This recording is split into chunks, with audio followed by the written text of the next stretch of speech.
This is Mike Hornick for the Packer.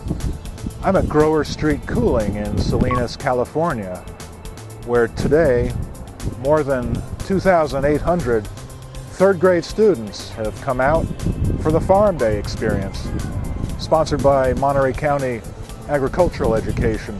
Growers, seed companies, nutrition advocates, ranchers, we're all on hand to show the kids how their food gets from the field to the table. Good morning and welcome to Salinas Farm Day. Today we have over 2,800 third graders from the Salinas area, and we're teaching them about produce, about cows being milked on the ranch and where their meals come from. We have over 350 volunteers helping us out today to put this production on, and it's just one big show. This is Mike Hornick for the Packer.